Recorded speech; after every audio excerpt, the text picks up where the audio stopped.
요한복음 3장 22절에서 36절 말씀. 그 후에 예수께서 제자들과 유대 땅으로 가서 거기 함께 유하시며 세례를 베푸시더라. 요한도 살렘 가까운 에논에서 세례를 베푸니 거기 물이 많음이라. 그러므로 사람들이 와서 세례를 받더라. 요한이 아직 옥에 갇히지 아니하였더라. 이에 요한의 제자 중에서 한 유대인과 더불어 정결예식에 대하여 변론이 되었더니 그들이 요한에게 가서 이르되 랍비여, 선생님과 함께 요단 강 저편에 있던 이 곧 선생님이 증언하시던 이가 세례를 베풀매 사람이 다 그에게로 가더이다. 요한이 대답하여 이르되 만일 하늘에서 주신 바 아니면 사람이 아무것도 받을 수 없느니라. 내가 말한 바 나는 그리스도가 아니요 그의 앞에 보내심을 받은 자라고 한 것을 증언할 자는 너희니라. 신부를 취하는 자는 신랑이나 서서 신랑의 음성을 듣는 친구가 크게 기뻐하나니 나는 이러한 기쁨으로 충만하였노라. 그는 흥하여야 하겠고 나는 쇠하여야 하리라 하니라. 위로부터 오시는 이는 만물 위에 계시고 땅에서 난 이는 땅에 속하여 땅에 속한 것을 말하느니라. 하늘로부터 오시는 이는 만물 위에 계시나니 그가 친히 보고 들은 것을 증언하되 그의 증언을 받는 자가 없도다.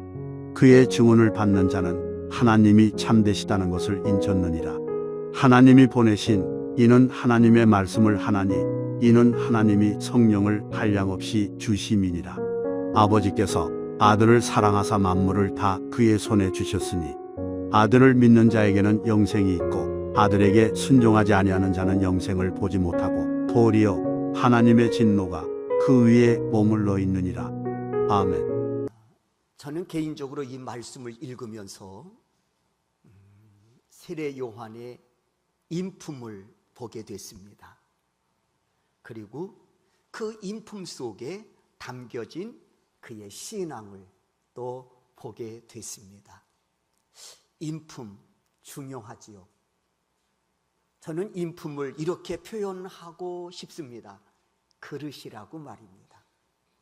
그릇에는 모든 것을 담지 않습니까? 우리 인품도 그 안에 모든 것을 담지요.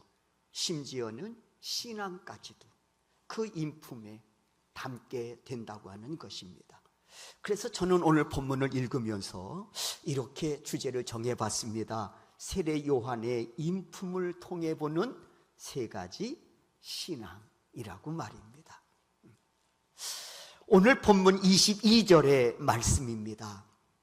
이렇게 시작하지요. 그 후에 예수께서 제자들과 유대 땅으로 가서 거기 함께 유하시며 세례를 베푸시더라.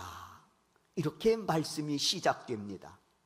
특별히 그 후에 라는 말씀으로 시작하고 있지요. 그렇다면 그 전에 어떤 일이 있었을까? 우리가 이미 살펴보았지요.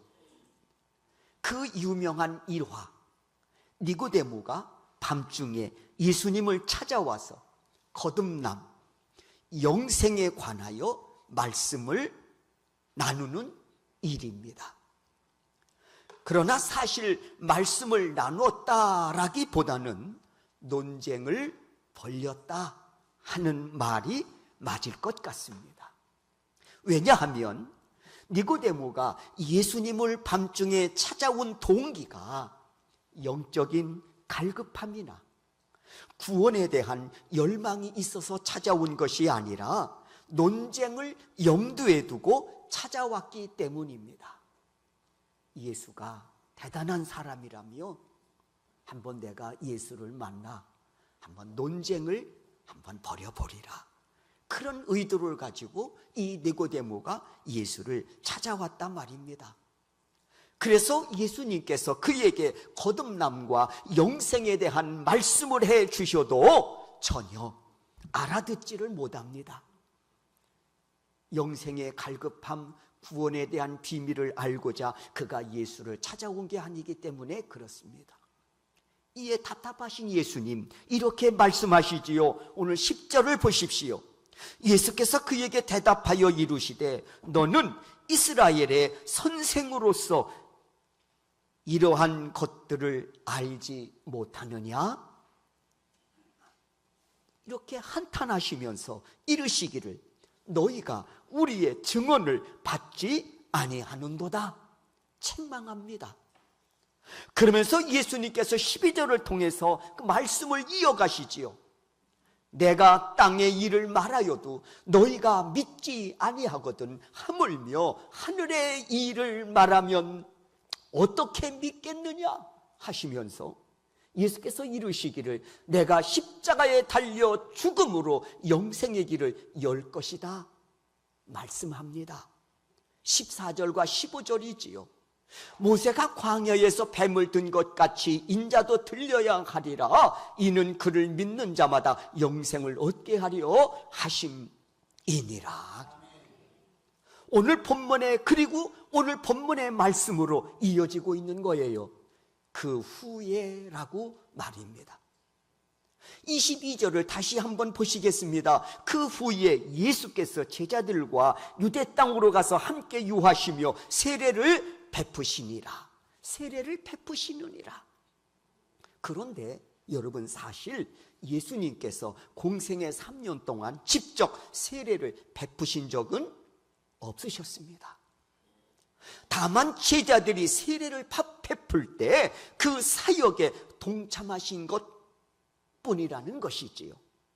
그래서 요한복음 4장 2절에서 이 점을 분명히 밝히고 있습니다.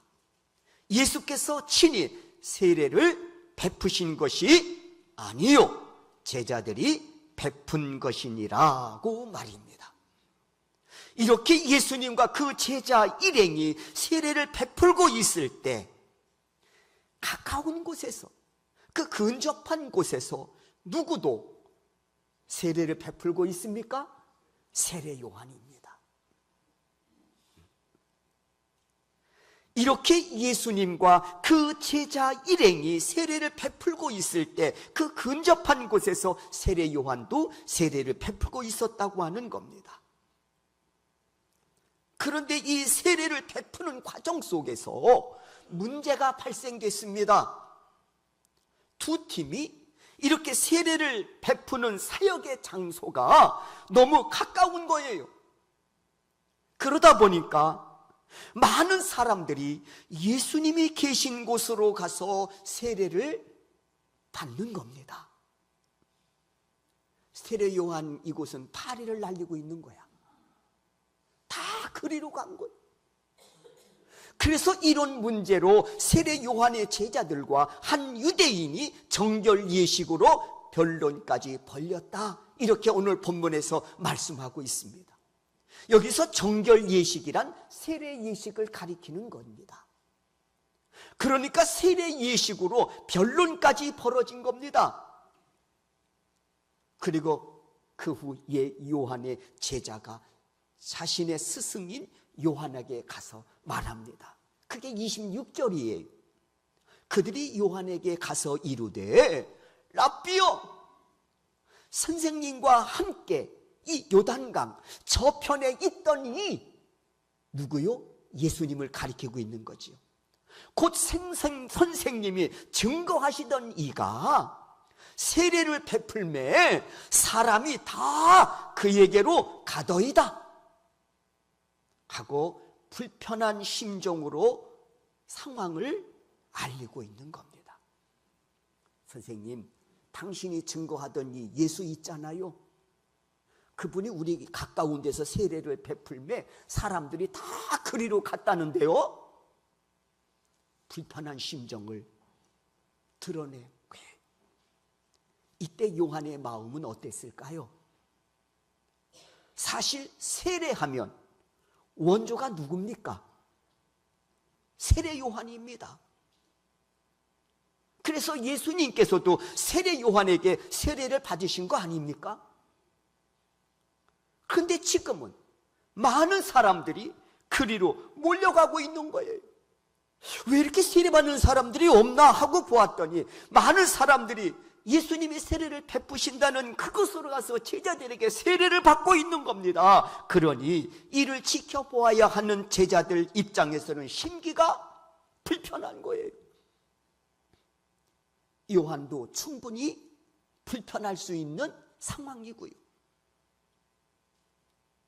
요한복음 4장 1절을 한번 보십시오.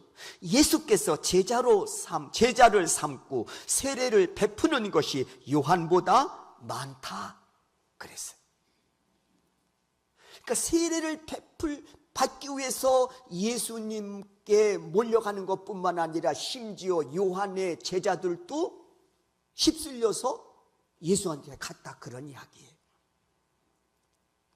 그렇다면 실제 이런 상황을 겪고 있는 세례 요한의 반응은 어땠을까요? 제자들하고 같았을까? 아니요. 첫 번째 보십시오. 세례 요한의 첫 번째 반응입니다. 하나님의 주권에 순응하는 신앙인의 모습을 보여줍니다.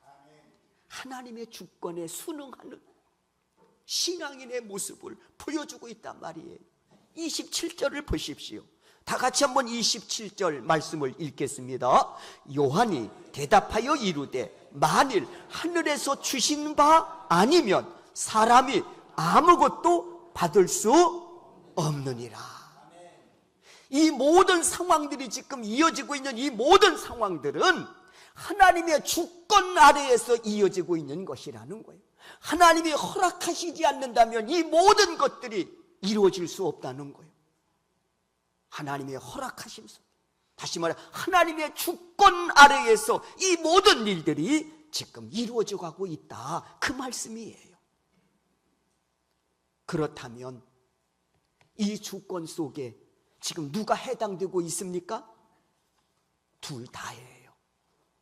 세례 요한도 그렇고 예수님이 세례를 베푸시는 그 사건도 그렇고 다 이 모든 상황들이 하나님의 주권 아래에서 이루어지고 있다는 겁니다.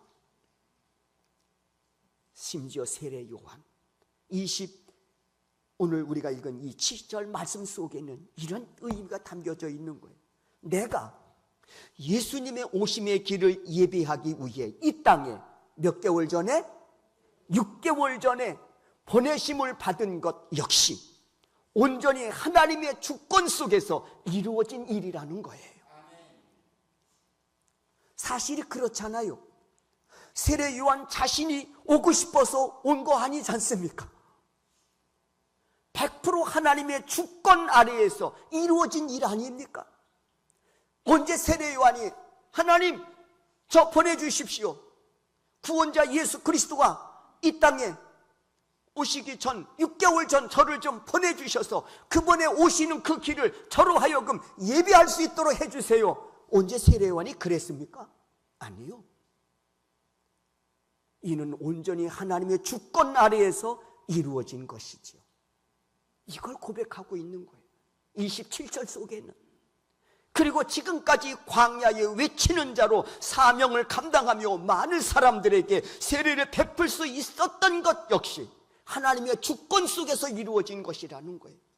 지금도 제가 자신이 6개월 전에 와서 지금 복음을 전하고 인하여 많은 사람들에게 세례를 베푼 것 이 자체도 하나님의 주권 아래에서 이루어진 것이라고 하는 것, 그 속에서 나는 하나님께 쓰임받은 것뿐이라는 거예요. 내가 잘나서가 아니라 하나님의 주권 아래에서 이 모든 사역도 이루어졌다는 것이지요. 그러니 지금 벌어지고 있는 이 일 역시 하나님의 주권 속에서 이루어지고 있는 일이니 제자야, 너무 속상하지 마라. 하나님의 주권 속에서 이루어지는 거야. 제자들을 위로하고 있는 겁니다. 그리고 두 번째 뭐냐? 예수님께서 펼치시는 사역도 하나님의 주권 아래에서 이루어지는 일이라는 거예요. 내 사역도 하나님의 주권 아래에서 이루어진 것이지만 예수님의 사역도 하나님의 주권 아래에서 이루어지는 것이라는 겁니다. 그걸 요한이 인정하고 그리고 받아들이고 있는 거예요. 때문에 요한은 이렇게 용기 있게 고백할 수 있었던 겁니다. 그는 흥해야 하겠고 나는 쇠하여야 하리라 하고 말입니다. 그러므로 요한이 보여준 하나님의 주권에 순응하는 태도로서의 신앙생활은 우리에게도 굉장히 중요한 겁니다. 그럴 때 당연히 내려놓을 수 있는 것을 내려놓을 수 있기 때문에 그렇습니다. 그럴 때 시기, 질투, 다툼에서 자유로워질 수 있고 마음에 참 평안과 기쁨으로 채워질 수 있다고 하는 것입니다. 이에 본이 되는 사람이 있지요. 바로 요셉입니다. 그에겐 참으로 이해할 수 없는 많은 사건들이 있었지요. 형들의 시기 질투심으로 인해 노예로 팔리움을 당하지를 않나. 최초 인신매매 당한 사람이 요셉입니다. 누구에 의해서? 형들 손에 의해서. 왜요? 시기 질투심 때문에. 기가 막힌 일을 당한다고. 이뿐입니까? 노예의 신분으로 비록 있지만 그럼에도 불구하고 하나님 앞에서 내가 어찌 죄를 지을 수 있겠습니까 하면서 죄를 단호하게 거절하고 물리친 것이 오히려 죄목이 돼서 죄인의 몸으로 옥에 갇히기까지 합니다. 그런데 놀라운 사실은 그럼에도 불구하고 요셉은요, 누구를 원망하거나 아니면 자신의 신세를 한탄하거나 하는 모습을 그 어디에서도 찾아볼 수 없다는 겁니다. 이쯤 되면 사람을 미워할 수도 있고, 이쯤 되면 자신의 신세를 한탄하면서 절망하고 낙심할 수도 있잖아요. 그런데 그 어디에서도 전혀 찾아볼 수 없어요. 이런 모습들을. 어찌 사람이 이럴 수 있을까 할 정도니까요. 그런데 그 이유를 우리는 알게 됩니다. 하나님의 주권을 인정하는 신앙으로 무장되어 있었기 때문입니다. 하나님의 주권을 인정하는 신앙으로 무장되어 있었기 때문입니다. 그리고 그 신앙 따라서 하나님의 주권에 자신의 인생을 맡긴 겁니다. 하나님의 주권에 자신의 인생을 맡긴 거예요. 그리고 그는 7년 기근 때, 여러분들이 아시는 것처럼 형들이 양식을 사기 위해 애굽에 와서 자신 앞에 무릎을 꿇는 모습을 보고 깨닫습니다. 무엇을? 하나님의 주권에 순응하는 믿음의 사람들의 인생을 어떻게 책임져 주시고 어떻게 이끄시는지를 깨닫게 됩니다. 사실 지금까지는 믿음으로 하나님의 주권에 자신의 인생을 맡기고 달려온 것뿐입니다. 그런데 형들을 만나는 그 시점에서 하나님께서 요셉을 통해서 보게 하신 게 있습니다. 뭡니까? 하나님의 주권에 순응하는 믿음의 사람들의 인생을 어떻게 책임져 주시고 어떻게 쓰시는지를 보게 하시고 있단 말이에요. 그리고 그는 두려워 떠는 형들을 향해서 어떻게 해요? 오히려 위로합니다. 오히려 위로를 한다니까요. 피해자인 요셉이 창세기 45장 5절이에요. 당신들이 나를 이곳에 팔았다고 해서 근심하지 마소서, 한탄하지 마소서. 자신들이 미워서 질투와 미움으로 동생을 은 20냥의 노예로 애굽으로 팔아버린 거예요. 세월이 지난 후에 와서 보니까 그 동생이 애굽의 국무총리가 돼서 자신들 앞에 서 있는 겁니다. 형들이 얼마나 두려웠겠습니까? 그러자 요셉이 그들을 향해 말하는 거예요. 형님들 두려워하지 마세요. 근심하지 마세요. 하나님이 이 7년 기근 때 우리의 생명을 구원하시려고 나를 먼저 당신들보다 먼저 이곳에 보내셨나이다. 아, 멋진 고백 아닙니까? 이는 하나님의 주권에 자신의 인생을 맡긴 자의 모습이고 아름다운 고백입니다. 여러분, 이 모습, 요셉의 이 모습에서 미움을 찾아볼 수 있습니까? 형들이 감히 나를 애굽에 은 20냥에 팔아? 아무리 미워도 그렇지 어떻게 동생을 노예로 팔 수 있냐? 이렇게 책망하면서 원한을 갚을 수도 있잖아. 하지만 이 모습이 보이냔 말이에요. 미움이 보여요? 원망이 보여요? 안 보인다고. 왜요? 하나님의 주권을 인정하는 믿음의 사람에게는 미움, 원망, 의미가 없기 때문에 그렇습니다. 요셉에게 무슨 미움이 의미가 있어요? 원망이 무슨 의미가 있어요? 없다고. 그러니까 안 보이는 거예요. 이게 하나님의 주권 아래에서 살아가는 신앙인의 참다운 모습이라는 거. 때문에 오늘 본문에서 요셉이 보여준 그 모습, 오늘 본문에서 보여주는 그 요한이 보여주는 모습도 마찬가지예요. 오늘 본문에서 보여준 요한의 모습도 마찬가지라고. 선생님, 많은 사람들이요 예수께로 가서 세례를 받는다고 합니다. 그리고 심지어 선생님 제자들도 예수께로 간다고 합니다. 그럴 때 세례 요한의 반응이에요. 3장 20절이 그는 흥해야 하겠고 나는 쇠하여야 하리라. 어떻게 이럴 수 있냐 말이에요. 세 요한은 알고 있었습니다. 하나님의 주권 속에 나를 부르셨듯이 이를 통해서 또 하나님께서 구원의 역사, 생명의 역사를 완성하려고 하시는구나 깨닫게 된 거예요. 그리고 이를 위해 자신이 하나님이 사용하심에 있어 마지막 미랄로 쓰시고자 하는구나. 오히려 기뻐하고 감사하면서 순교를 준비하는 거예요. 그러니 이 상황에 동요하지 않고 오히려 제자들을 위로하고 권면할 수 있었던 것입니다. 이 모습이 요한의 성품이고 이것이 그 성품 속에 담겨진 요한의 신앙의 모습이라고 하는 것이죠.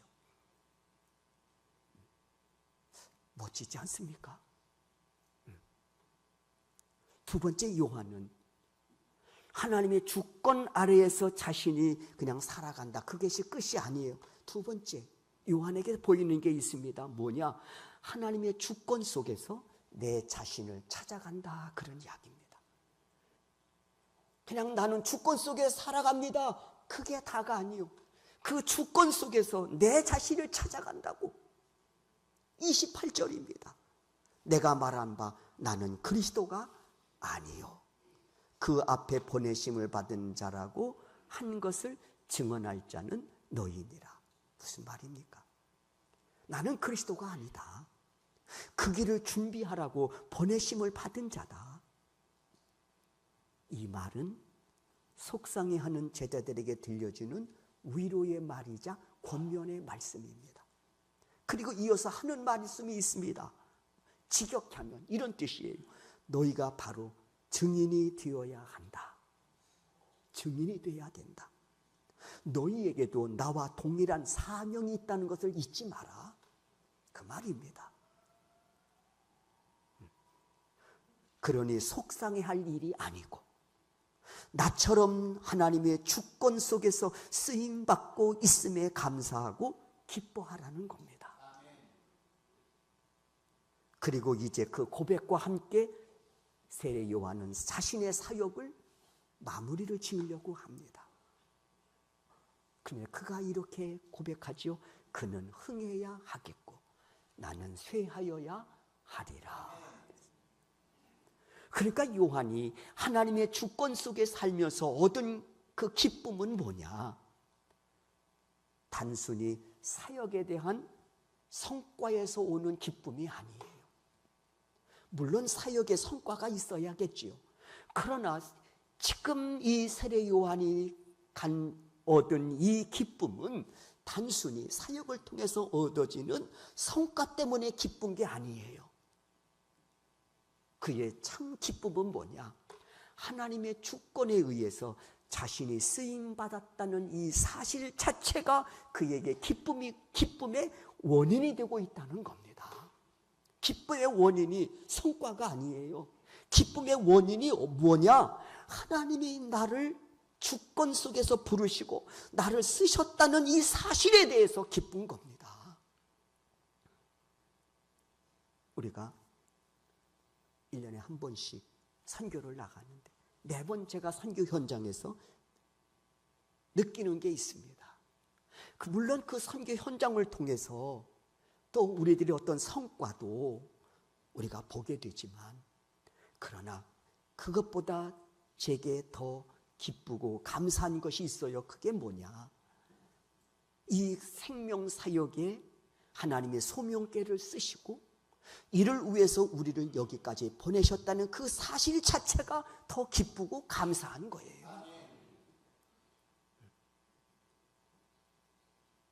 오늘 세례 요한이 그렇다고요. 그 기쁨의 원인을 찾아보면, 야, 하나님의 주권 속에서 나를 부르셔, 그리고 나를 쓰셔, 그리고 때가 되면 나를 하나의 미랄이 되게 하셔서 생명의 역사를 불릴들 이렇게 잃게 하신다는 그 사실 자체가 세례 요한은 벅찬 거예요. 그러면서 비유를 들어서 자신의 위치를 설명하고 있습니다. 자신의 위치를 말하고 있습니다. 내 위치로 말할 것 같으면 나는 주인공이 아니라는 거예요. 나는 그분을 위한 들러리다. 나는 주인공이 아니야. 왜 우리 마음속에 기쁨이 사라질까? 때로는 내가 하나님 밀치고 그 자리에 내가 주인공 노릇하고 싶어서 그렇지는 않나 생각해 봐야 됩니다.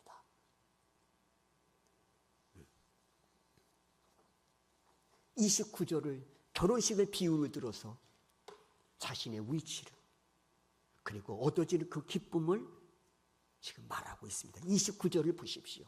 신부를 취하는 자는 신랑이나 서서 신랑의 음성을 듣고 친구는 기뻐하나니 나는 이러한 기쁨으로 충만하였노라.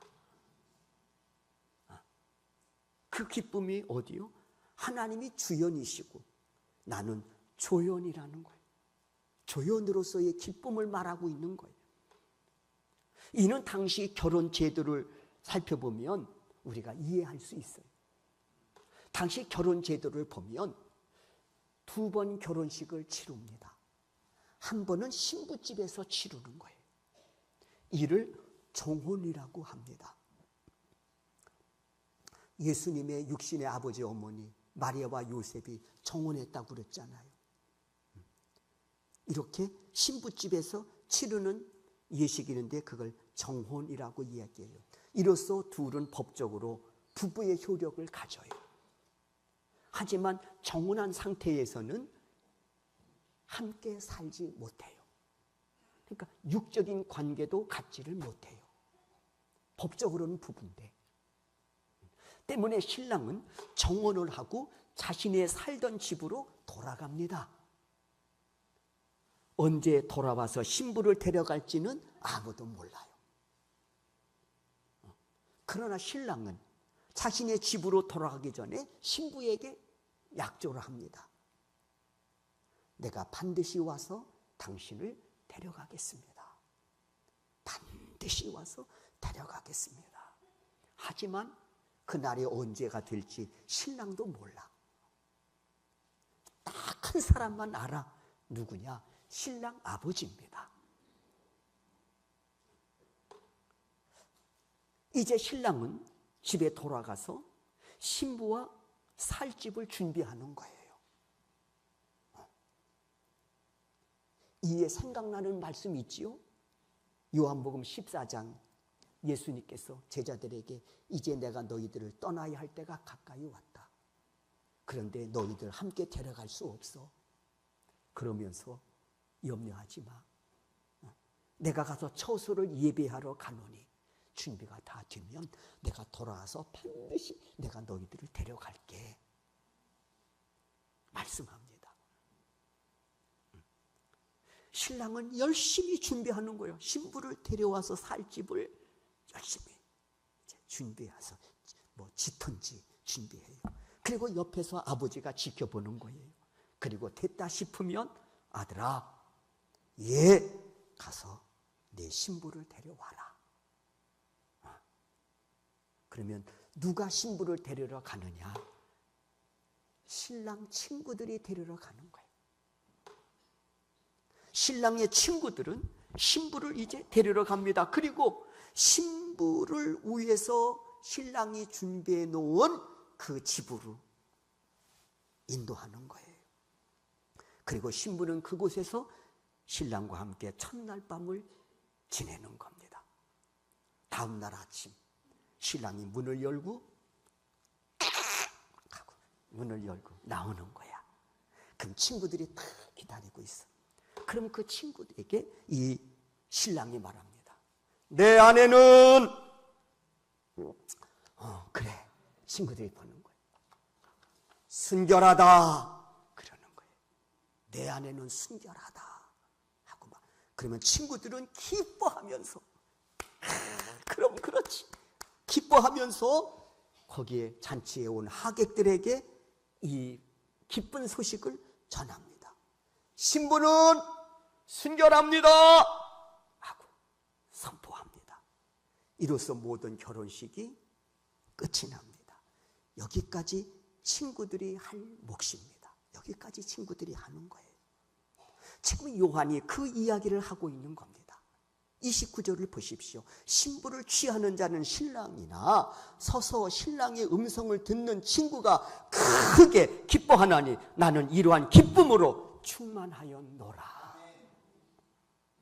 그리고 이어서 세례 요한이 준비하는 게 있어요. 뭘요? 순교를 예감하고 이렇게 말합니다. 30절 그는 흥해야 하겠고 나는 쇠하여야 하리라.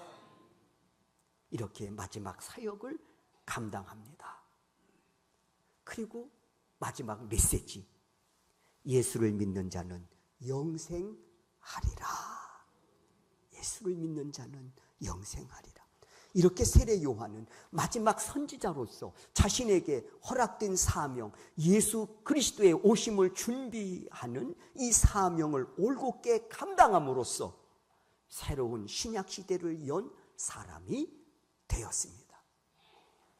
여러분, 초행길을 가실 때 불안하지요. 그러나 내비게이션이 우리를 인도함으로 그 불안함을 내려놓고 이 내비게이션이 나를 인도하리라고 하는 확신을 가지고 미지의 그 장소도 우리가 나아갑니다. 무슨 말씀을 드리고 싶으냐? 하나님의 주권 속에서 내가 살아가고 있다고 하는 것은 그 이상이라는 거예요. 하나님의 주권 아래에서 살아가고 있다는 것을 내비게이션의 인도함을 받는 것보다도 우리가 인정하지 못한다면 그는 그리스도인이 아닙니다. 가짜입니다. 요셉 보십시오.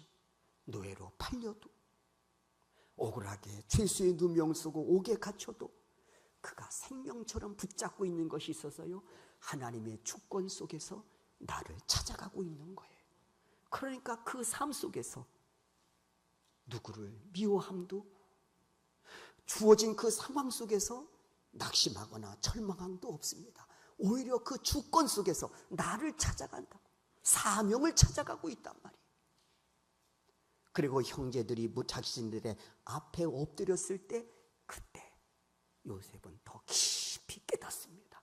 지금까지는 믿음으로 달려왔지만 믿음대로 달려온 요셉에게 그 현장을 보여주시는 거예요. 하나님의 주권 속에서 살아온 자 하나님이 책임져 주시고 그를 복되게 쓰신다는 것을 말입니다. 여러분, 하나님의 주권 속에 살아가고 있다고 하는 것, 바로 그것은 우리의 신앙의 핵심이라고 할 수 있겠습니다. 그리고 그 주권 속에서 나라는 존재를 발견하고 주어진 사명을 감당하는 것은 참으로 귀한 일입니다. 세례 요한을 통해서 오늘 그것을 우리에게 보여주고 계신 겁니다. 세례 요한만, 요셉만 하나님의 주권 속에 살아가고 있는 자들입니까? 아니요. 우리도 마찬가지입니다. 하나님의 주권 속에서 우리도 오늘 살아가고 있습니다. 그러니 그 주권 속에서 나를 찾아가야 되잖아요. 그리고 그 속에서 먹다 죽는 인생이 아니라 사명을 찾아서 하나님의 영광을 위해서 살아가는 자들이 되어야 되지 않겠습니까? 그것이 우리의 기쁨이 되고 그것이 우리에게 소망이 되어야 하지 않겠습니까? 여러분, 오늘 이 본문을 통해 주시는 이 말씀을 붙잡고 그리고 이 말씀이 내게 영혼의 양식이 돼서 주권 속에 살아가고 있음이 얼마나 기쁜 일인지, 그 속에 찾는 그 사명이 내 인생을 얼마나 가치 있게 하고 의미 있게 하고 아름답게 하는지 깨달으셔서 그 은혜에 걸맞는 주인공으로 오늘을 살아가는 우리 소명교회 성도 여러분들이 되실 수 있기를 주의 이름으로 축원합니다.